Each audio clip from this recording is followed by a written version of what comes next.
puisque vous m'envoyez sur le 28 septembre, on va aller directement là-bas. Je vais laisser ça. Alors, 28 septembre. Maître Yomba ne se disperse pas. 28 septembre, où étiez-vous, monsieur Dadis? J'étais au camp Alpha Yaya, à mon bureau. Dites au peuple de Guinée et à ce tribunal où étiez-vous réellement. Mais j'ai dit que j'étais à Conakry, 6 camp Alpha Yaya, dans mon bureau, maître. Très bien.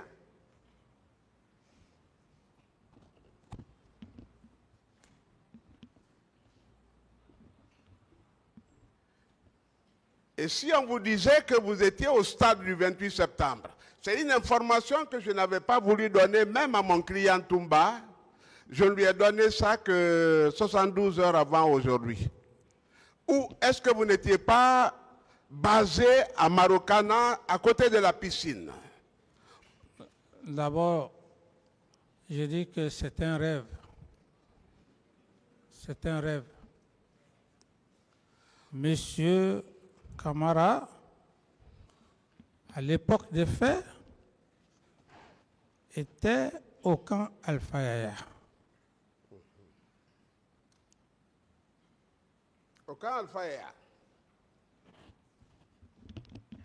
Est-ce que vous n'avez pas aménagé à votre bureau là-bas une issue de secours? D'abord une cour intérieure, c'est-à-dire que ce n'était pas le plan de construction, et une sortie de l'autre côté. Est-ce que ce n'est pas cette sortie que vous avez exploitée pour être à Marokana? Je ne connais pas Marokana, maître. Mais est-ce que l'aménagement que je décris est une réalité? Parce qu'on peut demander qu'on aille visiter. Mais vous ne vous basez pas sur des faits pénaux. L'aménagement d'un bâtiment n'a rien à voir avec les événements du 28 septembre. Vous habitez un local, vous avez toute la latitude de modifier ce que vous pouvez faire. Ça n'a rien à voir avec les événements du 28 septembre, des faits réels. Maître. C'est bon, je peux? Allez-y. Oui. Quand Escobar vous a empêché de sortir sur autorisation de Toumba en prenant la clé, arrachant la clé du contact, vous êtes retourné à votre bureau et c'est de là que vous êtes sorti pour le stade du 28 septembre. La garde vous gardait en vain, elle veillait en vain. Est-ce que ce n'est pas ce que vous avez utilisé, le machiavélisme, je voulais dire, hein? Maître, je crois que vous êtes un pénaliste. Et il y a certains propos, lorsque vous le dites devant un tribunal de ce genre, et tout le monde entier est en train de voir, je pense qu'il faudrait qu'il y ait quand même une logique. Vous ne pouvez pas imaginer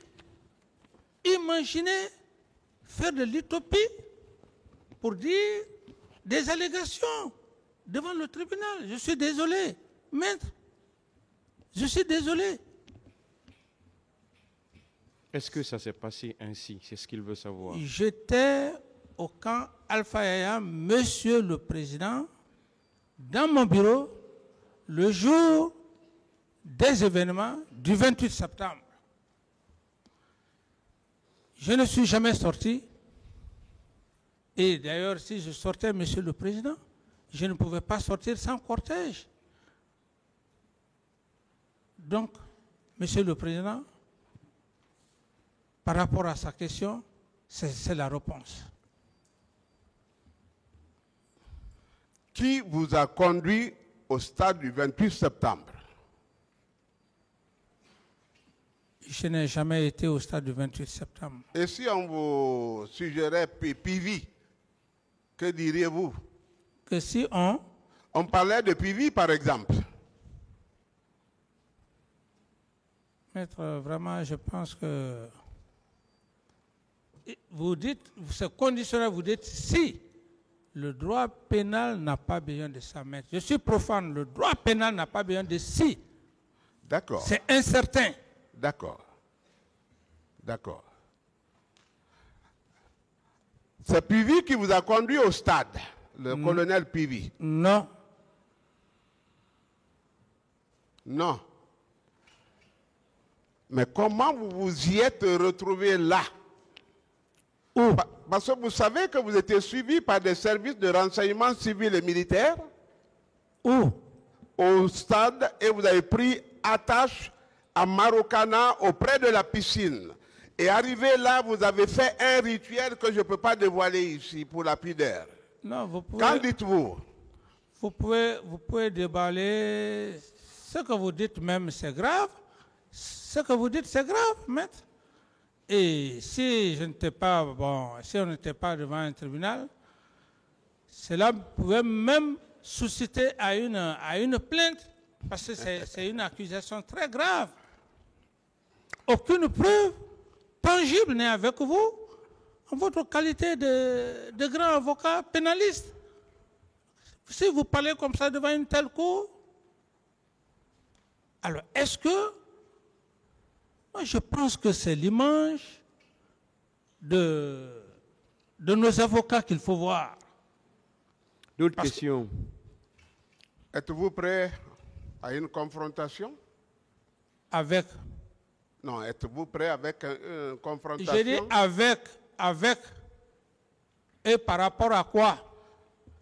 À votre présence et à vos actions sur les lieux. Ce sont des allégations, je ne réponds même pas à cette question. Est-ce que vous êtes prêt à une confrontation? Quelle confrontation, monsieur le président? Ce sont des allégations parce qu'il a passé tout le temps sans preuve. Il veut distraire les gens. Vous êtes prêt, oui ou non, monsieur Camara, à une confrontation? Je ne suis pas prêt. Ils peuvent aller fabriquer D'autres questions? des menteurs pour venir s'arrêter ici. Le président peut sortir, aller au stade. C'est bon. D'autres questions?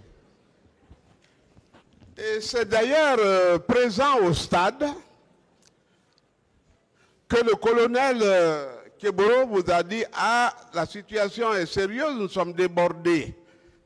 Et vous avez dit que vous envoyez un renfort et c'est alors que Marcel est rentré dans le jeu. Oui ou non? Votre communication a été récupérée, hein? Ma pitié s'intéresse vraiment. Si vous êtes venu ce matin, ce sont des questions. Ma pitié s'intéresse. Je ne réponds pas à cette question. Très bien. J'ai dit que mon client est extraordinaire, mes questions seront extraordinaires. Vous ne vous attendiez pas parce que vous pensiez que vous l'aviez fait dans la plus grande intimité, dans le plus grand secret.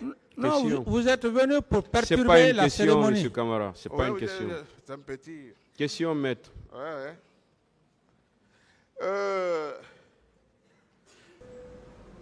Fallait rester avec lui. Quatrième étape pour la préparation du massacre. Le suivi et la mise à exécution des ordres par le massacre. Suivant le PV d'audition de partie civile Côte 1129 en date du 5 décembre 2012, M. Elaz Ibrahim Abari, mécanicien demeurant à Dar es Salaam à l'époque, déclaré au pool des juges d'instruction sur interpellation-réponse. Cependant, j'ai aperçu au loin deux officiers qui ressemblent à Moussa Keïta, le secrétaire permanent du CNDD et le président d'Addis, les deux assis dans une pick-up. C'est là où on a parlé de Marokana. Parce qu'il y avait des pick-up dans la cour de Marokana. Il y avait des bérets rouges dans cette cour. Et ces pick-up faisaient partie du dispositif présidentiel. À l'audience du 9 octobre 2023, M. Mouktar Ba, correspondant de RFI, déclarait devant ce tribunal: dans la soirée du 28 septembre 2009, une journaliste de la radio Liberté FM m'a informé qu'il y a eu une réunion au camp Alpha Yaya Diallo au cours de laquelle il a été ordonné par le président Moussa Dadis de rechercher Amadou Diallo et moi-même parce que nous sommes censés avoir filmé tout ce qui s'est passé au stade.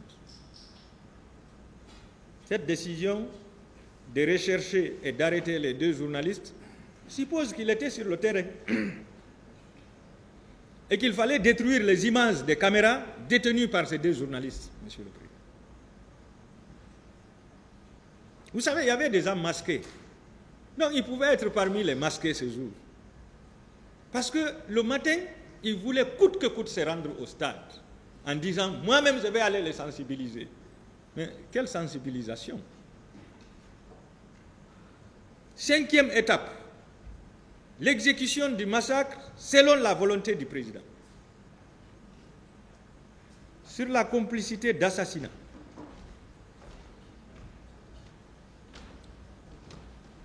Je prends le PV d'audition de partie civile code 1060 en date du 11 septembre 2012 de Mme Mariama Baïlo Diallo, marchande, domiciliée au quartier Dixine École Rail à l'époque, qui déclarait au pôle des juges d'instruction le 28 septembre 2009, étant à côté des leaders politiques, un militaire m'a ordonné de descendre. Une fois en face de lui, il m'a poignardé avec la baïonnette de son fusil pour me percer au ventre. Par la suite, un autre m'a tapé sur l'épaule, ce qui paralysa complètement ma main droite. Ensuite, j'ai reçu une balle dans ma cuisse gauche. Étant dans l'impossibilité de quitter les lieux, j'étais obligé de rester avec les cadavres qui étaient autour de moi. C'est sur les lieux que ma copine a trouvé la mort par suite des fusillades. C'est dans ces circonstances que le vieux Tcherno Tidjane de Djonfo a été gravement blessé. Là où ils sont, ils peuvent se rappeler. En plus de ces vieux, il y a un autre qui est mort à côté de moi, du nom de Mahmoudou. Personnellement, je suis resté avec les cadavres à l'enceinte du stade jusqu'à 19h30, heure à laquelle la Croix-Rouge est venue ramasser les cadavres. C'est lorsque le médecin a compté 47 cadavres. J'ai levé la tête pour lui dire qu'il y a 46 parce que moi, je ne suis pas morte. Donc le médecin compte 47, elle lève la tête, elle dit non, il y a 46. Il n'y a pas 47. C'est ainsi que le médecin m'a conseillé de rester parmi ces cadavres. Et par la suite, ils sont venus nous ramasser tous pour l'hôpital. Et c'est à l'hôpital que j'ai été retiré parmi ces cadavres pour mon hospitalisation. Donc, les 46 cadavres que j'ai parlé, ils viennent de la déclaration de cette dame, Monsieur le Président. Plus loin encore, elle déclare que c'est Dadis qui est responsable de ces crimes. Parce qu'un militaire m'a répondu pourquoi il me frappait, en disant que c'est Dadis qui les a dit, qui leur a dit de nous tuer tous. C'est-à-dire, ceux-là que vous avez envoyés au stade, ils étaient tellement sûrs d'eux, à tel point qu'ils ont même raconté le secret. Ils ont même livré le secret à leurs victimes. Ils n'ont pas pu cacher, mais c'est le péché qui les a pris. C'est le péché, Monsieur le Président.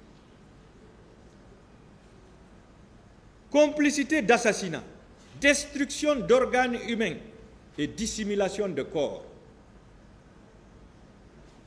Suivant PV d'audition de partie civile code 1055 en date du 10 septembre 2012, M. Mohamed Saliou Diallo, marchand domicilié au quartier Koloma à l'époque, déclarait devant le pôle des juges d'instruction: je porte plainte pour coups et blessures volontaires et pillage. En effet, en tant qu'agent du maintien d'ordre de mon parti, l'UFDG, le 28 septembre 2009, je me suis rendu au stade pour le maintien de l'ordre. Lorsque les leaders sont rentrés, un car plein de personnes habillées en t-shirt est entré dans le stade. 2 personnes sont descendues de ce car pour se poster. Soudain, des agents sont rentrés et nous avons entendu des crépitements de balles. C'est à cette occasion que j'ai été attaqué par les 2 personnes qui étaient postées. D'ailleurs, l'une d'elles possédant un couteau m'a poignardé à ma main gauche. C'est en voulant me défendre, en esquivant le coup du second, que j'ai reçu une balle qui a traversé ma cuisse gauche. Malgré tout, j'ai reçu également un coup de crosse au dos. Ça, c'est douloureux, un coup de crosse.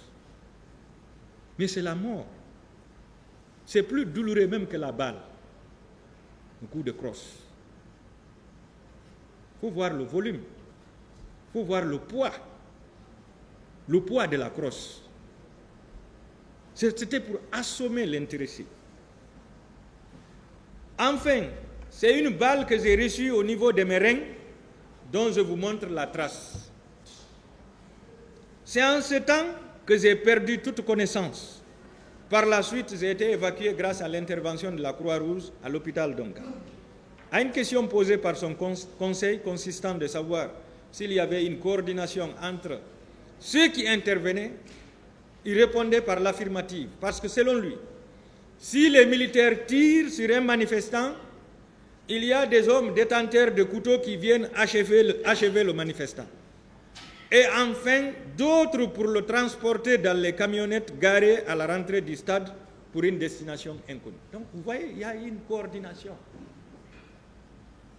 Les jeunes tirent, si l'intéressé ne meurt pas sur place, les autres viennent l'achever avec les baïonnettes et les couteaux ou les haches, et les autres les transportent dans les camions.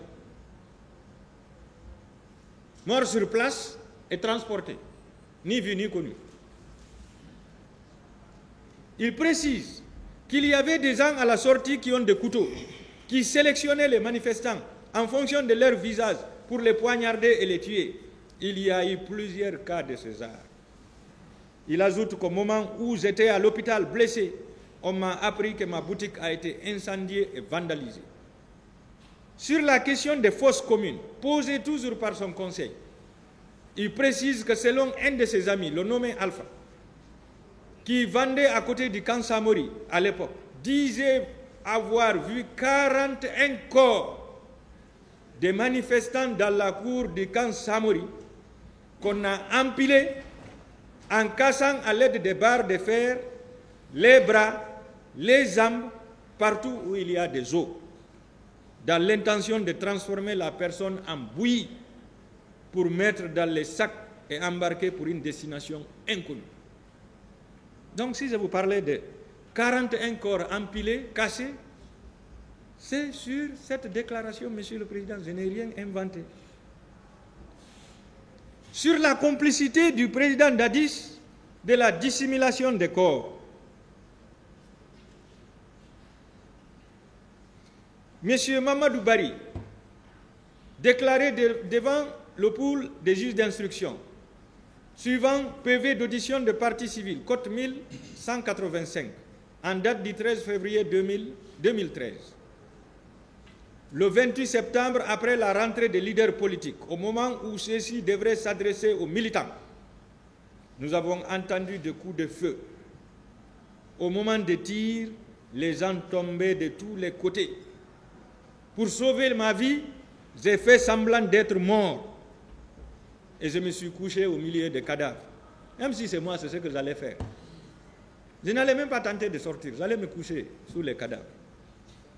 J'ai pu voir ce qui s'est passé autour de moi.